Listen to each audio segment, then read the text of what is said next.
ఇవి కూడా విఎన్ఆర్ఏ అనమాట. కొన్ని కాయలు అయితే నేను హార్వెస్ట్ అయితే చేశాను, బాగా కాస్తాయి గుత్తులు గుత్తులుగా.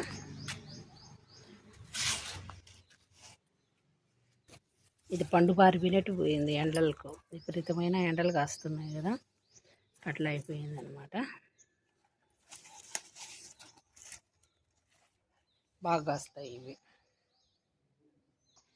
చిక్కుడు చెట్టు అంతా తీసేసాను, ఇదంతా కంపోస్ట్ చేసేస్తాను అన్నమాట. టబ్బుల్లో వేసేది, టబ్బుల్లో కానీ మనం బియ్యం సంచుల్లో కానీ వేసేది, లైట్గా మట్టిగా పెట్టి ఏమైనా నీళ్ళు అయితే చల్లుతూ ఉంటాను. ఆ నీళ్ళు చల్లిన తర్వాత ఇదేమవుతుంది అంటే జూన్ జూలైల కల్లా బాగా కంపోస్ట్ అయిపోతుంది, లీవ్ కంపోస్ట్ అయిపోతుంది అనమాట. మళ్ళా ఎరువులు కూడా మనం ఎక్కువ వాడన అవసరంలే, లైట్గా ఎరువులు వాడుకుంటే చాలు. ఇట్లా చేసుకోండి చిక్కుడు తీగలు ఉంటే. ఈరోజు మొత్తం నేను కొన్ని రీపాటింగ్ అయితే చేశాను. ఈ చిక్కుడు చెట్టు ఏదైతే ఉండదో మన బీర మొక్కలు ముందు పెట్టుకున్నాం కదా, ఈ కూలర్ టబ్బులో నేను కంపోస్ట్ చేసి పెట్టేసుకున్నాను. లైట్గా ఎరువు అయితే వేసాను, మళ్ళా తర్వాత మొక్కలు పెట్టిన తర్వాత మళ్ళా లైట్గా ఎరువు అయితే వేసాను అన్నమాట. అంతకు మించి దీంట్లో ఎలాంటిది వేయలేదన్నమాట. మన బీర తీగులు అవే ఉన్నాయి ఈ టబ్బులో వచ్చేసి.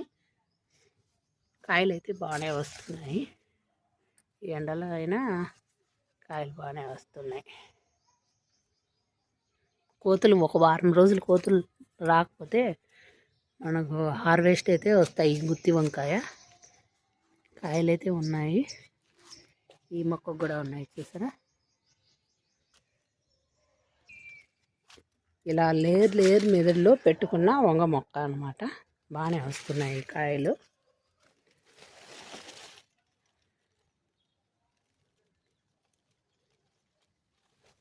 చాలామంది ఇవి సీడ్స్ అడిగారు, అప్పుడు మన కోతులు ఉంచలేదని నేను సీడ్స్ డెవలప్ చేయలేదన్నమాట.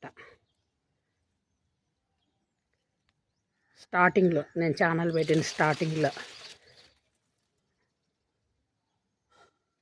బాగా గుత్తులు గుత్తులుగా కాస్తాయి.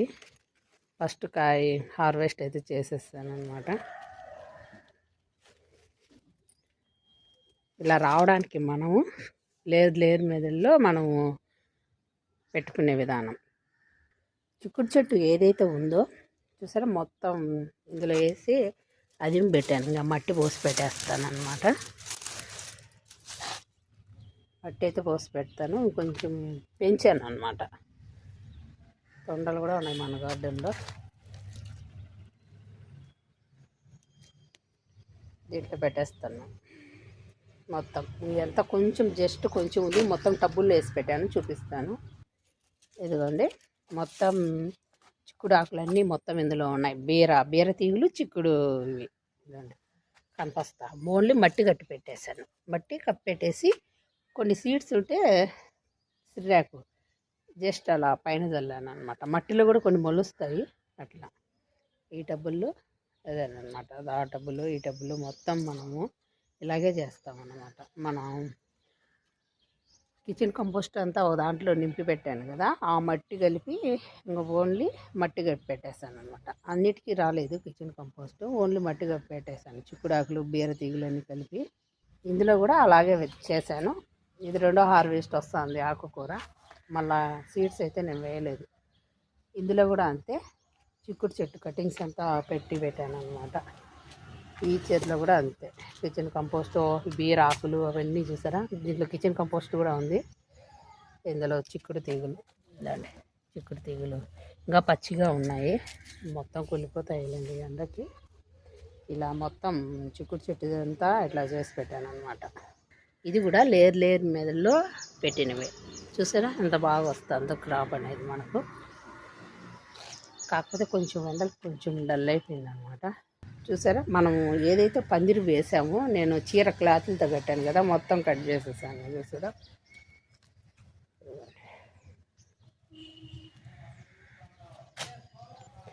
డస్ట్ అలర్జీ కూడా వచ్చేస్తుందండి, తుమ్ములు కూడా వచ్చేస్తున్నాయి నాకు.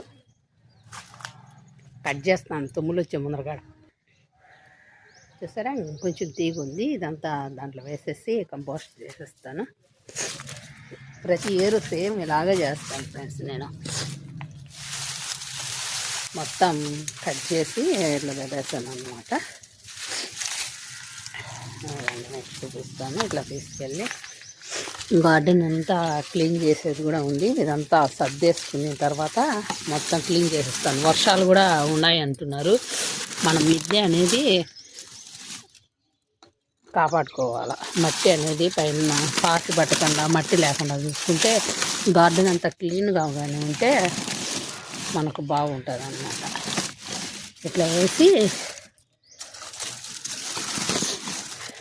ఈ ఇటుకలన్నీ పేర్చి పెట్టాను. కింద బల్లలు చెక్కలు ఉంటే ఇంకా మట్టిగా పెట్టేస్తాను. ఇదంతా మంచి ఎరువుగా మనకు తయారైపోతుంది. జూన్ జూలై కల్లా మనకు బ్రహ్మాండమైన ఎరువు తయారవుతుంది. ఆ తర్వాత కొంచెం పశువుల ఎరువు మనం కలిపి పెట్టుకోవచ్చు, కొంచెం వేపపిండి వేసి. అయితే ఫ్రెండ్స్, నేను ప్రతి ఇయర్ ఇలాగే చేసుకుంటాను. ఇంకా ఈ పందిరైతే ఉంది, మనం దొండ చెట్టు అల్లిచ్చాం కదా, అదనమాట. ఇది జలుబు కూడా వచ్చేసింది ఫ్రెండ్స్. ఫ్రెండ్స్, ఎందుకంటే ఈ డస్ట్ అలర్జీ వల్ల. మళ్ళీ కింది నుంచి పాకిచ్చేస్తాను అనమాట. ఈ బ్యాగ్లో కూడా లేదు మేదల్లో పెట్టాను. చూసారా కాకర, ఇలా కాకర పెట్టాను, వస్తుంది. మొత్తం వాటర్ ఇవ్వాలి, మొక్కలన్నిటికీ వాటర్ అయితే ఇవ్వాలా. చూసారా ఎలా ఎండిపోయినాయో. నిన్న సాయంత్రం వాటర్ ఇవ్వలేదు, ఎందుకంటే నేను ఇవి మారుస్తున్నాను అనమాట. మొత్తం మార్చి మట్టి ఎండపోసుకొని చూపిస్తాను చూడండి. ఇంకా నీట్గా సర్దినాక ఒక తూరి చూపిస్తాను అనమాట. మొత్తం ఇట్లా మారుస్తూ ఉంటాను అనమాట కింద. ఎందుకంటే మనకు ఆ రాళ్ళ కింద మట్టి కానీ ఉండిపోయింది అనుకోండి, వర్షం పడినప్పుడు నెమ్ము దిగేది, స్లాబ్ దెబ్బ తింటుంది అనమాట. అలా దెబ్బ తినకుండా ఉండాలంటే మనము అప్పుడప్పుడు మారుస్తూ ఉండాలి. చూసారా నిన్న కూడా కోతి వచ్చేసి కాయ అనేది తుంచేసింది. కాయలేమో మనకు బాగా వస్తున్నాయి, మీకు చూపించడానికే నాకు ఉండడం లేదనమాట, కోతులు ఉంచడం లేదు ఫ్రెండ్స్. నా వరకైతే వస్తాయి అప్పుడప్పుడు 1/4 కిలో అట్లా వంకాయలు, కొన్ని ఫ్రిడ్జ్లో పెట్టుకొని వండుకుంటున్నాను అనమాట. చుట్టూ మెస్ అయితే లాక్కోవాలా. మాకు పైన ఇల్లు వేసుకునే ఒక ఐడియా అయితే ఉందన్నమాట. భగవంతుని దయ వల్ల పైన ఇల్లు అయితే కట్టుకోవాలని ఉంది. దేవుడు కరుణిస్తే పైన ఇల్లు వేసుకోవాలని ఉంది. ఆ తర్వాత మన కోతులు రాకుండా ఫినిషింగ్ వేయడమా, సోలార్ బిగించుకోవడమా, ఏదో ఒకటి చేయడం జరుగుతుంది అన్నమాట. మట్టి కూడా కొంచెం నేను ఆరబెట్టుకుంటాను. చూడండి మొత్తం ఎలా ఉందో గార్డెన్ అంతా. అదండి మట్టి అంతా కొంచెం ఆరబెట్టుకుంటా నీట్గా అన్నీ సర్దుకుంటూ ఉన్నాను అన్నమాట. ఇది ఫ్రెండ్స్, నేను ఇలాగే చేసుకుంటూ ఉంటాను. మొత్తం క్లీన్ చేసినాక ఒకరోజు చూపిస్తాను అన్నమాట. వీలైతే ఈ వీడియోలోని చూపించడానికి ప్రయత్నం చేస్తాను. Okay friends.